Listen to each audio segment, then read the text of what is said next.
네, 반갑습니다. 세계 뇌주간 뇌과학에서 뇌활용의 시대로라는 슬로건으로 유엔 공보국 NGO 국제뇌교협회가 주최하고 글로벌 사이버대학교 뇌교육대학 국제뇌교육종합대학원의 공동 주최로 오늘 둘째 날 전문가 초대석으로 특별한 분을 모셨습니다.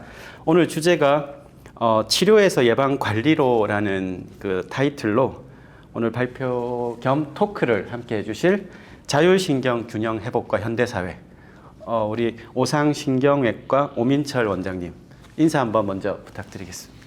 네, 안녕하십니까. 초대해 주셔서 감사합니다. 저는 신경외과 의사고요. 주로는 좀 낯설 수도 있는데요. 내 몸이 스트레스를 받았을 때 몸이 어떤 변화가 생기고 어떤 문제가 생기고 어떻게 해야 될지 이런 부분에 대해서 진료를 하고 치료를 하고 그런 분야로만 집중을 해서 치료를 하고 있는 신경외과 전문이고, 저도 뇌과학이나 브레인 트레이닝에 대해서 되게 관심이 많아서 오늘 좀 유익한 정보도 드리고 저도 많이 배워가는 시간을 가져보도록 하겠습니다. 네, 오늘 라이브로 방영되는 전문가 토크라 딱딱하지 않게 편안하게 이렇게 질의응답식으로 토크 가져가도 될까요? 네, 알겠습니다. 네, 우선은 신경외과 전문의로서 또 한국의 자율신경 전문 병원을 운영을 하고 계신데, 이 자율신경이라는 요즘 실조증 이런 문제들이 현대적으로 계속 이렇게 증가를 하고 있는 거라고 봐야 되는 거죠? 네.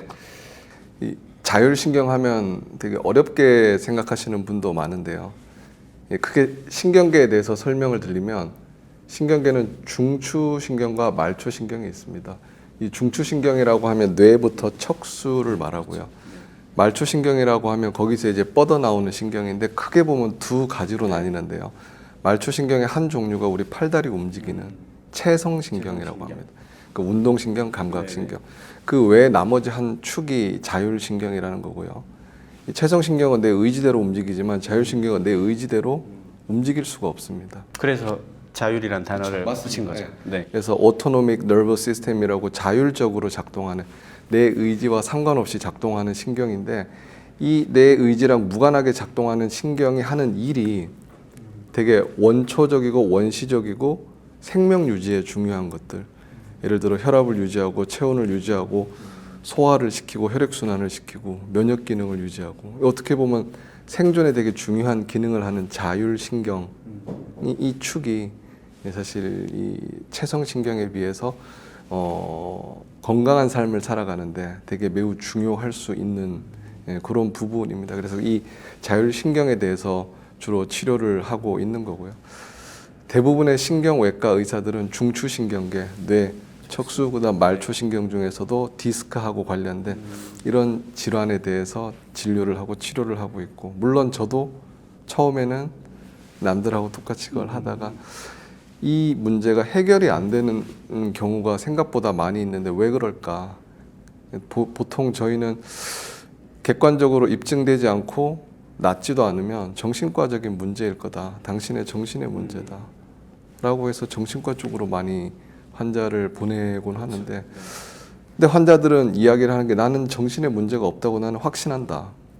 왜 나를 정신과로 보내냐? 내가 불면증, 두통, 팔다리 아파서 치료를 하는데 안 낫는다. 근데 왜 자꾸 정신과로 가서 항우울제, 신경안정제를 먹으라고 하느냐? 그런 분들의 고충을 듣다 보니까 이런 문제를 해결하기 위해서 알아야 될 신경이 자율신경이구나 라는 생각을 하면서 이쪽에 조금씩 진료 영역을 넓히다 보니 지금은 주로 이것만 하고 있습니다. 그렇네요. 자율신경 전문 병원이라고도 얘기를 하고 계시던데, 방금 말씀하신 것 중에 이 원초적이고 원시적인 문제, 그러면은 과거에 이제 수렵 시대부터 이렇게 저희가 지금 정보화 사회까지 와 있는데, 이 과정에서 이 자율신경이라는 부분은 사실은 어떻게 보면 변하지 않는 영역이라고 봐야 되는데, 이 문제가 간극이 커져서 일어났다고 얘기를 할 수 있을까요? 네. 어떻게 보면 원시 시대의 사람들은 전반적으로 자율신경의 기능이 좋을 거라고 생각을 합니다. 자율신경은 잘 먹고 잘 자고 잘 사는 사람들, 그러니까 잘 먹고 예, 잘 자고 잘 자고 잘 싸고 잘 싸고 뭐 네. 대소변 포함해서 땀도 많이 흘리고 이런 땀도. 배설에 이런 기본적인 생활에 충실한 사람들이 자율신경이 되게 건강하고요. 근데 현대로 오면서 점점 먹는 것도 골고루 안 먹잖아요. 인스턴트 먹고 한 종류만 먹고 네. 그다음 밤에 많이 먹게 되고 잠도 늦게 자거나 야근하거나 일이 많아서 그다음 그런 기본적인 생활에 제약이 많아지는 게 현대 사회고 그러다 보니 정신적인, 육체적인, 화학적인 스트레스가 점점 많아집니다. 화학적인 스트레스도 점점 무시 못하는 상황인데 그런 다양한 종류의 스트레스들이 자율신경을 파괴시키는 겁니다. 기능을 못하게 하는 겁니다. 예. 그러기 때문에 현대 사회로 가면서 자율신경에 문제가 있는 분들이 많이 늘어나고 있는 거고요. 그리고 코로나 시기에 우리가 예상하지 못했던 여러 가지 제약들, 이동, 활동 그런 제약들 때문에 코로나 블루라는 말도 생겼는데 그 이후로 사실 코로나 감염도 영향이 있지만 그 시기 이후로 우울증 환자들이 늘어나면서 자율신경 실조증으로 병원을 찾는 분들이 더 많아지는 것 같습니다. 그러니까 일종의 화학적인 스트레스 겸 정신적인 스트레스가 작용했을 거라고 생각을 하는데요.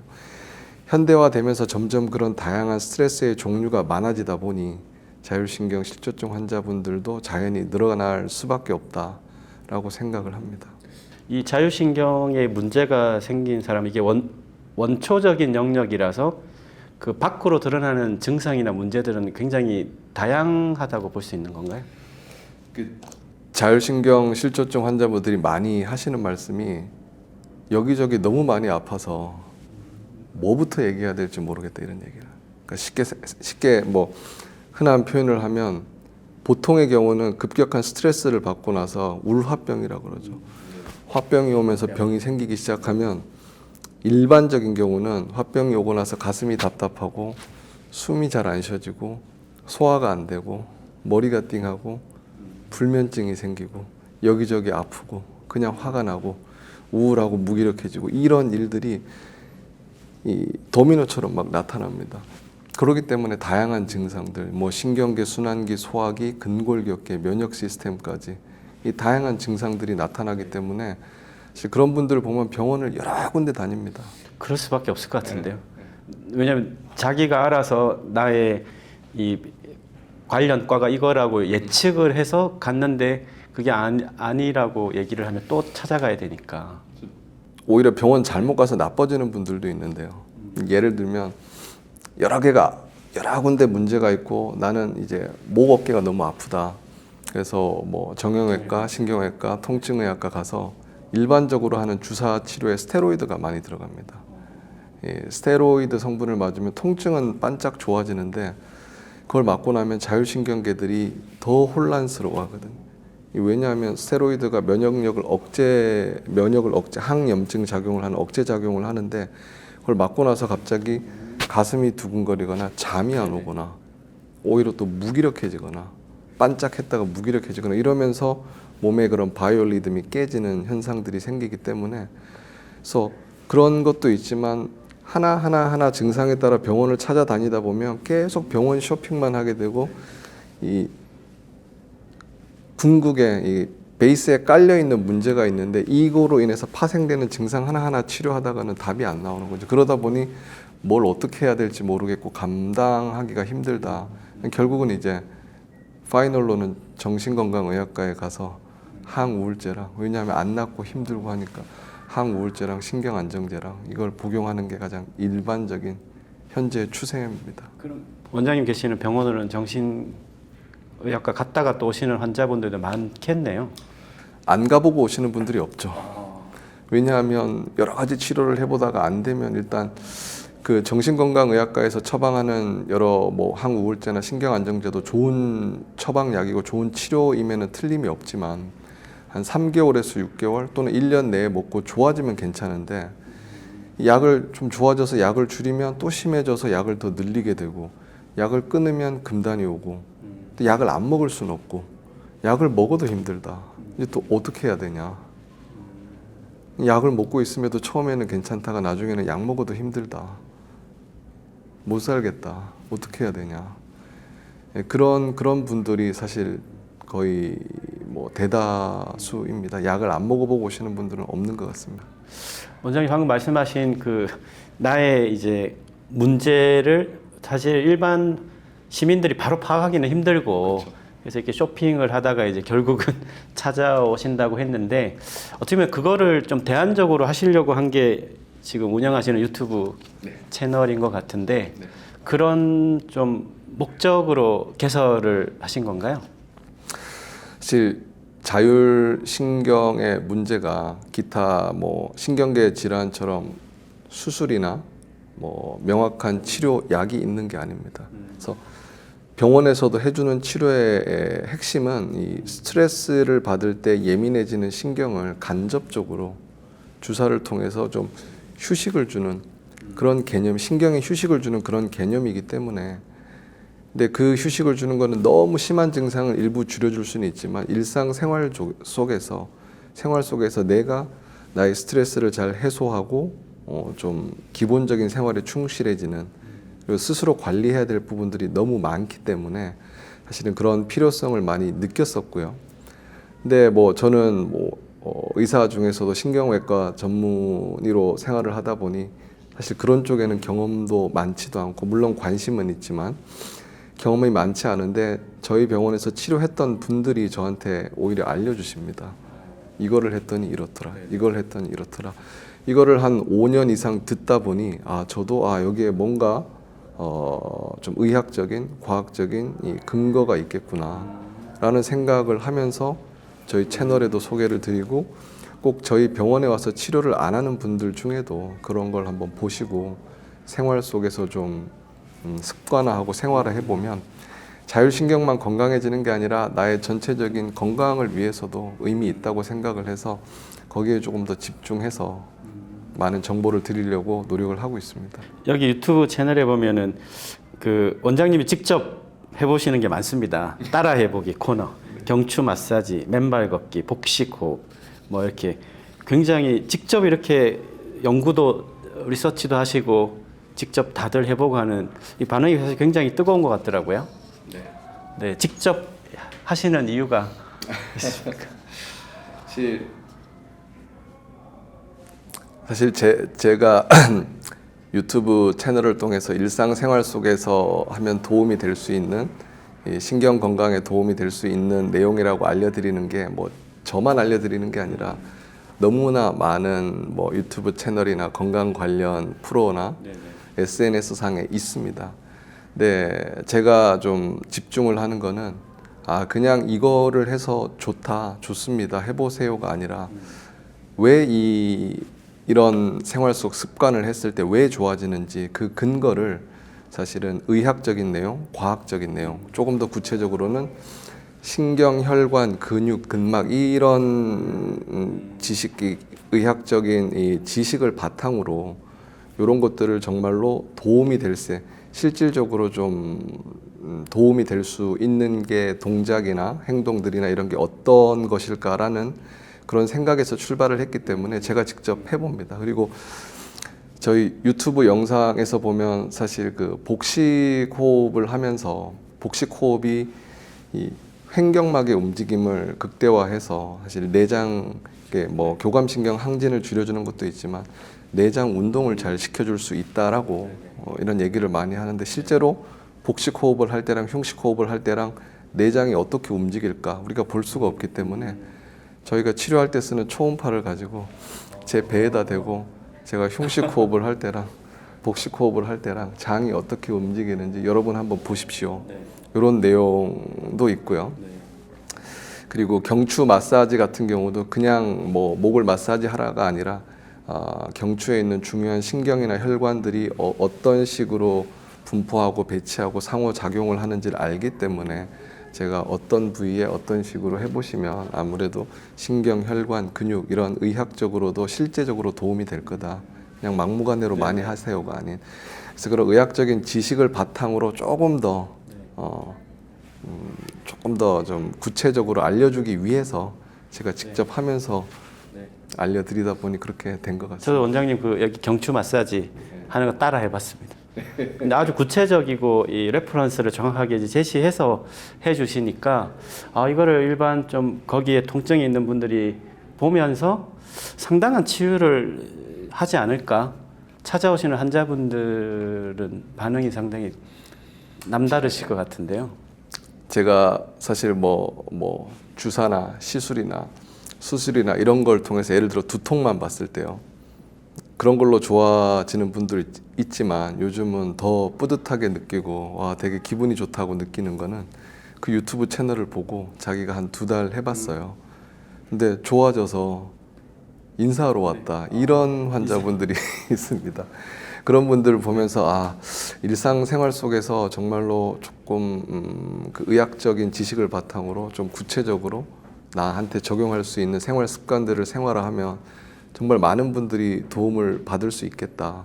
저도 설마 이렇게 집에서 마사지 하는 걸로 그런 만성 두통이나 어지럼증이나 불면증이나 이런 게 좋아질까라고 생각을 했었는데 몇 년이 가면서 그런 환자분들이 주는 피드백을 받다 보니 우리가 그냥 쉽게 생각하는 그냥 해보세요가 아니라 잘 해보면 분명히 나의 신경계나 혈액순환 문제나 통증이나 이런데 많은 도움을 줄 수 있을 것 같다.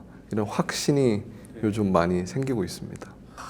거기 최근에 저도 이제 관심 있게 본 게 뇌파 진동 명상 이 도리도리 컨텐츠가 눈길을 끌었는데 저도 이제 여기 뇌교육학과에 보면은 그 국가공인 브레인 트레이너라고 국가공인 자격이 있는데 거기에 이제 명상 훈련법 섹션에 그 뇌파 진동 명상이 이제 훈련법으로 명시가 되어 있는 거라 저도 굉장히 여러 편을 올리셨더라고요. 그것도 환자가 소개를 해서 이렇게 연구를 하게 되신 건가요?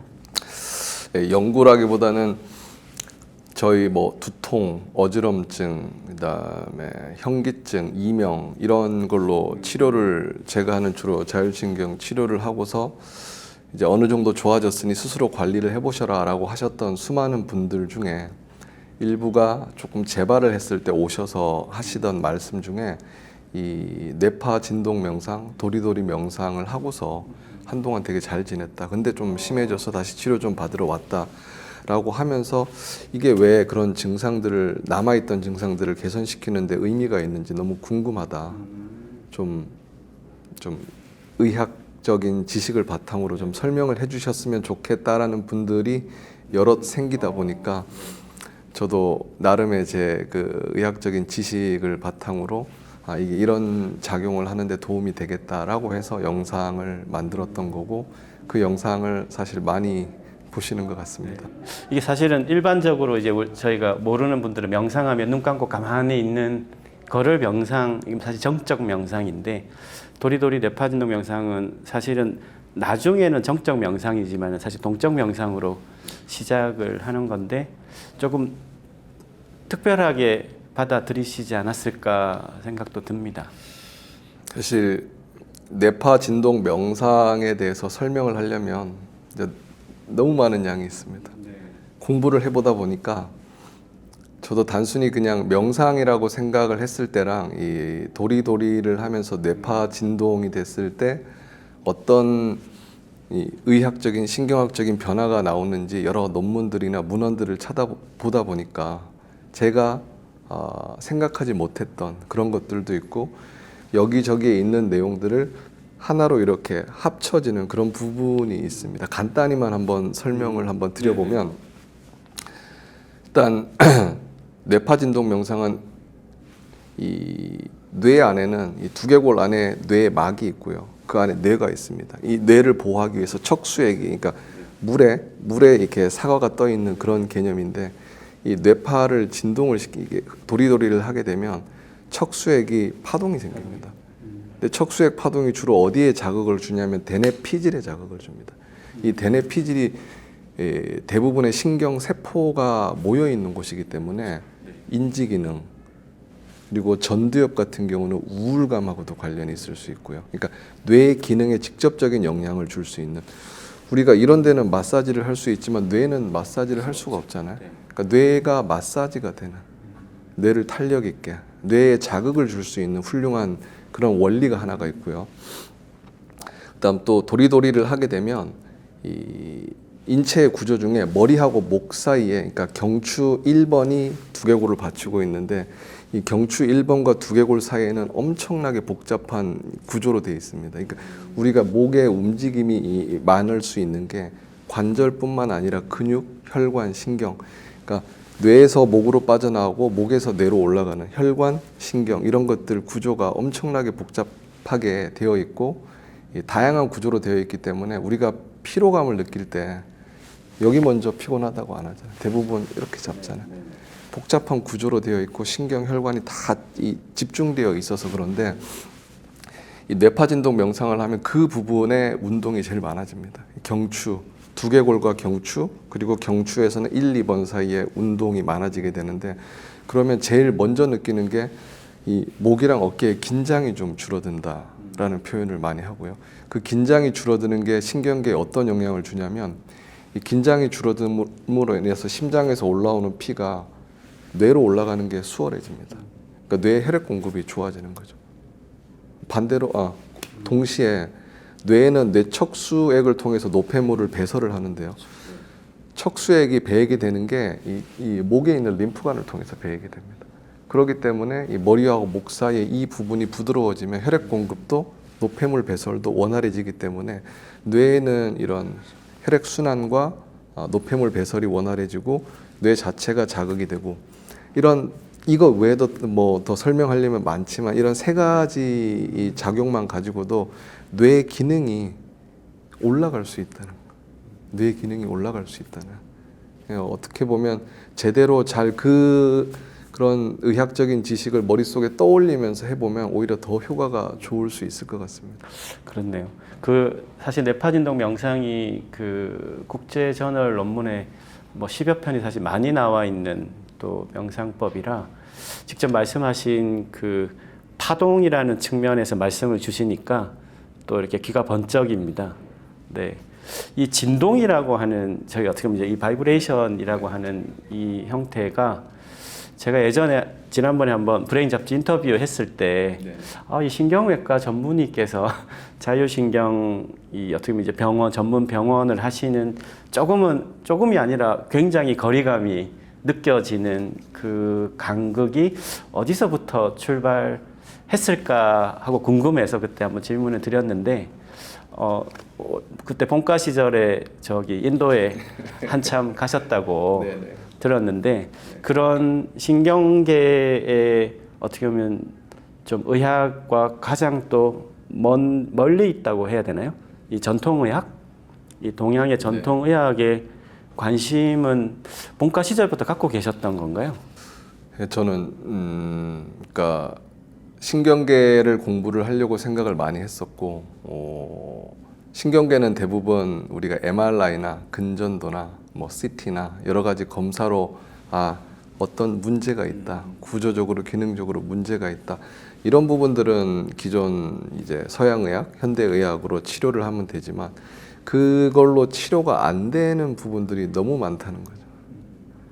근데 거기에서 답을 찾을 수 없는데 그 답을 찾을 수 있는 대안 중에 하나가 이 기존에 거슬러 올라가 보면 그런 전통의학이나 대체의학이나 뭐 명상이나 그런 것도 마찬가지겠죠. 그런 부분에서도 분명히 답을 찾을 수 있는데 우리가 그냥 막연히 뭐 도움이 될 거다가 아니라 이거를 좀 현대의학의 범주로 끌고 들어와서 좀 입증을 해보면 좋겠다. 왜 뇌파진동 명상을 했을 때 실제로 뇌혈류가 어떻게 되는지 뇌척수액 배출이 어떻게 되는지 이런 부분들 혈압이나 이런 게 어떻게 변화가 되는지 우리가 막연히 그런 뭐 대체의학이나 보완의학을 하면 도움이 된다가 아니라 현대의학과 비슷한 틀로 객관적으로 입증할 수 있는 부분을 입증을 해서 뭐 시너지가 날 수 있는 부분을 좀 찾아서 하면 더 조화롭게 더 기존에 우리가 흔히 객관적으로 데이터화돼서 치료하던 질환 말고도 치료하는 데 도움이 될 것 같다라는 생각을 오래전부터 해왔었고요. 그러면서 그런데 관심을 가지던 찰나에 사실은 그 요가나 명상이나 수련, 수행 이런 걸 하면 내 몸에 어떤 변화가 있을지 한번 경험도 해보고 싶고 해서 한 23년 전에 인도에 한 6주, 7주 정도 혼자 여행을 다녀온 적도 있습니다. 물론 지금도 가고 싶지만 지금은 현실적인 문제 때문에 갈 수가 없습니다. 그 20여 년 전에 그 어떻게 보면은 인도의 여행과 지금 하고 계시는 이 자율신경과의 이 점과 점이 선으로 연결되어 있다고 봐야겠네요. 맞습니다. 그때부터도 이런 신경계 문제나 정신 문제를 좀 치료하고 치유하는 데 관심은 있었는데 제가 신경외과를 선택했던 이유 중에 하나가 사실 그런 문제들은 뭐 정신건강의학과나 신경과나 뭐 가정의학과나 내과에서도 할 수 있지만 조금 더 디테일하게 깊이 있게 끝까지 한번 들어가 보자라는 생각으로 사실은 신경외과를 하면서 그런 증상들이 있는 사람들 뇌 수술이나 척추 이 수술을 하면서 그 뭐 구조적인 문제긴 하지만 그 끝에 있는 그것도 좀 보고서 그런 정말로 이 수술을 하는 그런 부분부터 명상을 하는 그 사이에 전반적으로 좀 알면 내가 여기서만 해서 계속 이거를 하는 거 또는 수술만 하는 게 아니라 수술도 해보고 가장 기초적인 이 생활 속에서 할 수 있는 이거부터 넓은 스펙트럼으로 좀 지식을 가지고 공부를 하고 그걸 바탕으로 좀 풍부한 정보를 많은 분들께 나누어 주면 좋겠다라는 생각을 해서 결국 신경외과도 하게 됐던 거고 근데 지금은 뭐 신경외과에서 하는 그런 뇌나 이런 수술을 하고 있지는 않지만 어떻게 보면 지금은 이쪽으로 조금 더 와 있는 거죠.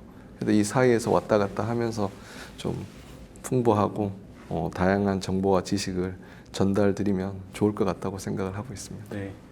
쉽지 않은 길을 걸어가고 개척좀자의 느낌이로도 드는데요.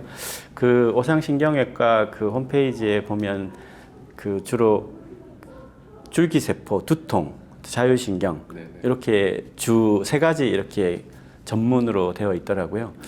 그 자율신경 문제가 결국은 인체 항상성에 대한 흔들리는 거를 어떻게 이제 바로 잡는 건데 줄기세포는 이것과 자율신경 항상성과 어떤 연관이라고 할 수 있을까요? 네, 이 줄기세포를 또 여쭈어보시면 이것도 얘기를 하려면 너무 너무 광범위하지만 좀 쉽게 설명을 드리면 일반인들이 알고 있는 줄기세포는 주로 미용 목적으로 뭐 성형수술하고 줄기세포를 하는 또는 운동선수들이 뭐 인대나 힘줄을 다쳤을 때 줄기세포 주사를 맞고 수술을 하지 않고 끊어진 부분이 붓거나 물론 완전히 끊어진 게 붓긴 힘들지만 일부 파열된 게 붓거나 손상된 게 회복이 되는 그런 두 가지 정도가 아마 기존에 알고 있던 줄기세포에 대한 개념인데요. 줄기세포는 결국에는 내가 가지고 있는 세포인데 나의 건데 그렇죠. 네. 지금 내 혈관에는 줄기세포가 있거든. 네. 그 줄기세포가 있기 때문에 우리가 상처가 나면 상처가 낫고 염증이 생기면 염증이 낫고 머리가 빠지면 머리가 나고 줄기세포가 다 각각의 세포로 가는 거고 내 혈관 안에는 줄기세포가 있습니다. 근데 죽을 때가 되면 줄기세포가 줄어드는 거죠. 근데 내 몸이 건강이 좋지 않을 때는 실제로 혈관 안에 있는 줄기세포가 내 몸에 나빠진 거를 치료하기에는 모자라거든, 수적으로. 그래서 제가 뭐 자율신경과 줄기세포에 대해서 개념에 대해서 말씀드리는 거는 내가 보관하고 있는 줄기세포가 있습니다. 쓰지 않고. 우리 배에도 있고요. 뼈에도 있고요.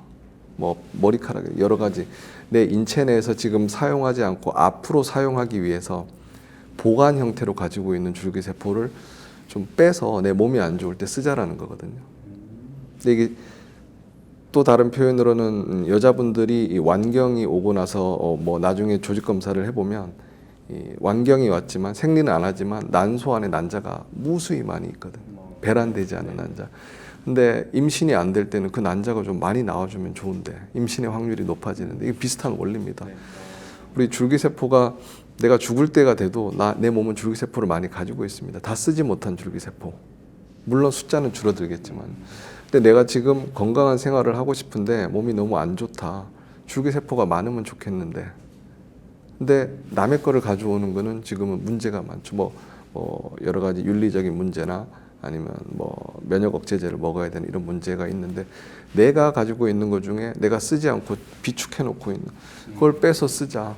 이런 개념이 사실 요즘 하고 있는 줄기세포의 개념이고, 그런 줄기세포가 내 몸에 들어가면 내 세포기 때문에 내 몸을 제일 잘 알거든요. 혈액순으로 순환을 하다가 세포가 봤을 때 제일 안 좋은 부분, 문제가 있는 부분이 여길 것 같다 그러면 글로 가서 사실은 기능을 할 수가 있습니다. 이론적으로. 물론 그걸 입증하는 건 어렵지만요. 그래서 내 몸의 특정한 증상이 아니라 몸이 여기저기 너무 안 좋은데 뭐부터 치료해야 될지 모르겠다. 물론 휴식도 하고 약도 먹고 하지만 내 몸에서 내 몸을 스스로 나을 수 있게 하는 힘을 가진 세포가 있는데, 그거를 쉽게 표현하면 줄기세포고, 그 줄기세포 중에 내가 가지고 있고 쓰고 있지 않는, 보관하고 있는 거를 의사가 대신 빼줘서 내 몸에 넣어주는 거죠. 혈관에 넣어주고 필요한 곳에 주사해주고, 이런 식으로 하면 자율신경의 문제로 인해서 일어나는 여러 가지 증상들, 신경계, 순환기, 소화기, 근골격계, 피부, 비뇨기, 면역계, 이런 증상들 전반적으로 도움이 되지 않을까라는 생각에 사실은 그런 거를 좀 적용해서 해보려고 하고 있습니다.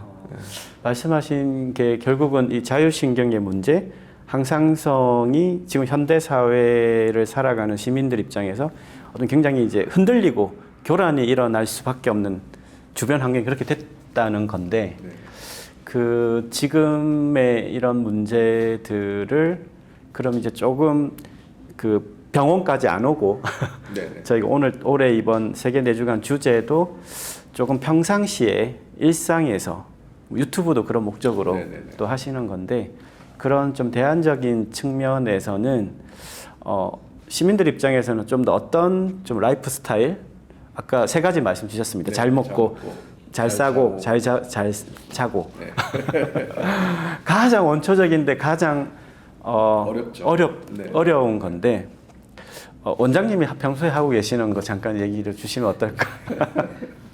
세 가지를 어떻게 하고 계십니까?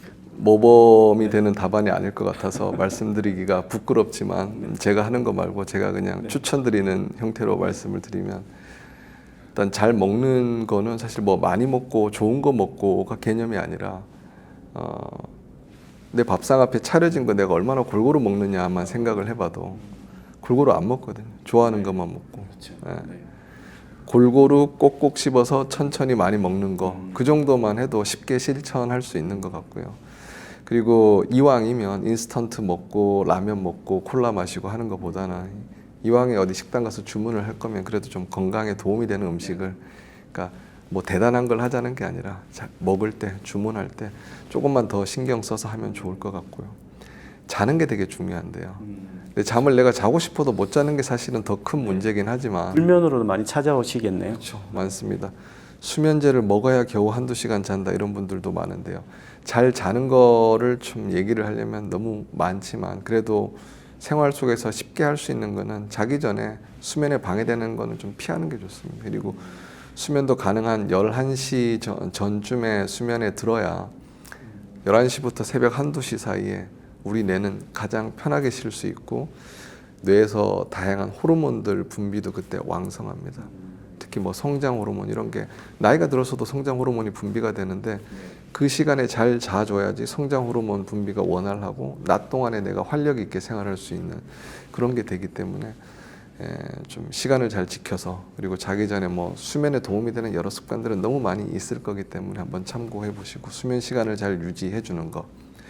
그리고 또 중요한 거 하나는, 이 야근을 하거나 뭐 어쩔 수 없이 하는 분들도 많지만, 야근을 하거나 밤에 새벽 1, 2시까지 뭐 TV를 보거나 영화를 보거나, 가끔은 괜찮지만 그런 생활들이 자꾸 쌓이다 보면 내 몸의 바이오 리듬이 깨지거든요. 그게 자율신경을 힘들게 합니다. 그러면서 불면증이 생기는 경우도 있습니다. 그래서 좀 규칙적인 생활을 통해서 가능한 수면 시간을 잘 지켜보는 거. 그리고 배설의 문제는 뭐 대소변도 있지만 뭐 운동이죠. 운동을 해서 좀 일주일에 한 2-3번이라도 몸을 쓰는 걸로 해서 땀을 좀 흘려보면 좋을 것 같다. 정도의 운동. 네. 네, 말씀하신 이 일상의 많은 문제들을 보면 그 해외 국제사회의 관점에서 조금 얘기를 드리고 싶은 게, 그 유엔이 이제 15년 주기로 국제사회 지표를 바꾸는데 2015년까지가 이제 유엔 밀레니엄 개발 목표. 그다음에 이제 16년부터가 지금이 이제 지속 가능 발전 목표인데 그 중에 이 건강 섹션 3항이 건강과 웰빙인데 그게 지금은 이전의 전염성 질환에서 지금은 이제 비전염성 질환 시대로 이제 터닝이 되었다라고 얘기를 하면서 일상에서의 생활 습관병이 결국은 비전염성 질환의 문제를 가속화시킨다.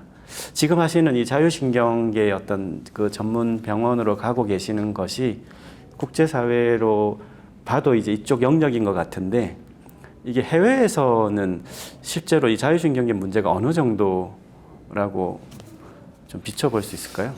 자율신경 때문에 힘들어하고 문제가 많은 거는 사실 이 현대화된 사회일수록 이 빠르게 돌아가는 사회일수록 점점 빈도는 증가할 수밖에 없는 거긴 한데요. 근데 선진국일수록 그런 이 스트레스나 신경의 문제, 정신의 문제에 대해서 조금 더 관심을 가지고 접근을 하는 이런 시도나 연구들은 더 많은 것 같습니다. 뭐 제가 인도를 갔을 그 당시만 해도 뭐 영국이나 아니면 유럽 일부 나라, 그리고 미국, 캐나다 이런 곳에서도 이런 정신 세계에 대해서 명상, 요가, 정신 세계를 통해서 삶의 질을 올리는 그게 결국 자율신경을 좀 건강하게 하는 그런 개념이기 때문에 그런데 관심을 이전부터 선진화된 사회일수록 많이 가졌던 것 같고 우리도 대한민국도 이제 점점 선진화되어 가면서 그런 이 육체적인 뭐 전염성 질환 흔히 얘기하는 후진국병이라고 하는 뭐 결핵, 간염 뭐 이런 이 감염성 질환 말고 삶의 질에 되게 중요한 그런 이 만성 질환이나 신경계 질환이나 정신 질환 쪽으로 조금 더 사람들이 관심을 많이 가져가고 있는 것 같고 선진국일수록 관심은 더 많은 것 같습니다. 그리고 아까 말씀하신 2015년도경부터 우리가 노화라고 생각하는 게 노화가 질병일까 아닐까요? 라고 물어보면 노화가 질병인가? 라고 생각을 할 수도 있는데 WHO에서 2015년경에 노화를 우리가 병원에 오면 진단명에 코드가 있듯이 코드가 있는데요. 각각 뭐 두통, 경추통, 디스크 다 코드가 있는데 이 노화에 질병 코드를 붙였습니다. 그러니까 노화를 질병으로 보기 시작한 게 이제 2015년경부터죠. 그러니까 그 이후부터는 선진국일수록 이 노화에 대해서 단순히 그냥 나이가 들어서 늙는 게 아니라 질병의 개념으로 보는 거고 그런 노화에 되게 중요한 게 물론 이 고혈압, 당뇨, 고지혈증 같은 만성병도 있지만 이 자율신경의 문제가 그런 노화에 관여를 합니다. 우리 스트레스 많이 받으면 흰머리도 빨리 생기고 주름도 잘 생기고 몸에 병도 잘 나고 하는 사람을 노화를 만드는 게 스트레스고 그 스트레스가 가장 큰 원인이 되는 게 자율신경의 문제이기 때문에 그러니까 아까 말씀하신 밀레니엄 시대로 가면서 이런 말씀하신 비전염성 질환 중에 자율신경의 문제가 노화와 연계해서 또 중요한 문제로 앞으로 점점 더 대두될 것 같다는 생각을 많이 하고 있습니다. 자율신경계 문제가 이렇게 이제 확산되고 있는 시점에서 오늘 저희 이제 슬로건이 내 과학에서 내 활용 시대 그리고 이제 오늘 세션이 치료에서 예방 관리로의 이제 그 이전인데 일반인들의 어떤 뭐 뇌를 바라보는 인식 또 이렇게 질병을 바라보는 인식이 예전에 이제 치료 중심은 약간 후진국 인식인 것 같고 이제 2년에 한 번씩 저희가 건강검진 받는 약간 예방 차원은 뭐 아까 개발도상국 정도 아닐까 싶고 적극적인 생활 속에서 관리 이게 사실은 어쩌면 좀 선진국을 살아간다고 한다면 내가 내 몸에 대한 내 어떤 심신에 대한 적극적인 좀 관리 또 트레이닝을 해서 치료까지 가기 전에 이 예방 관리를 하는 게 또 중요하지 않을까. 오늘 어떻게 보면 이제 의사 선생님을 모시고 얘기하는 자리라 치료 중심일 수밖에 없겠지만 자율신경계 전문 병원이시니까 이 문제를 간극을 좀 자율신경계 또 운영하시는 입장에서 어떻게 좀 바라보고 조언을 할 수 있을까요? 일반 시민들에게. 그래서 말씀하신 것처럼 뭐 병원에서 하는 뭐 약을 쓰거나 시술을 하거나 수술을 하거나 그게 필요 없다는 건 아니고요. 그런 환자들은 그건 환자에 맞춰서 치료를 하는 거고, 선진국이 되어 갈수록 그런 의료 기술도 발전이 되어서 이전에는 뭐 난치병이라고 생각했던 것들도 치료를 해내고, 뭐 항암제나 뭐 수술이나 그런 영역은 또 그런 영역대로 발달이 되어야 되는 거고, 말씀하신 것처럼 일상생활 속에서 그런 심각해지는 질환이 되기 전까지, 예를 들어 신경계 질환만 봤을 때는요, 뭐 다양한 뭐 두통, 어지럼증, 불면증, 뭐 여러 가지 증상이 있는데요. 그만 봤을 때는 일상생활에서 내가 병원 가서 뭐 중증의 병을 진단을 받기 전에 사실 조금씩 신호가 나타나거든요. 네. 근데 그런 신호가 나타나는 거를 갑자기 바꿀 수는 없지만 내가 생활 속에서 그런 신호들을 빨리 캐치를 할 수 있고 여기에 빨리 대처를 할 수 있다면 큰 병이 되기 전에 좀 나을 수 있는 거고, 그런 신호들이 올 때 꼭 동반되는 게 있습니다. 대부분 환자분들이나 일반인들이 말하는 게 너무 스트레스를 받고 나서 그러고 나서부터 몸이 조금씩 안 좋아진다. 그런 신호의 트리거가 되는, 신호를 유발하는 정말 큰 원인 중에 하나가 스트레스인데, 꼭 스트레스가 정신적인 스트레스만 있는 건 아니거든요. 육체적으로도 내가 너무 뭐 잠을 안 자고 뭐 일을 하거나 야근을 하거나 그런 육체적인 스트레스도 있고, 정신적인 스트레스도 있고, 화학적인 스트레스도 있습니다.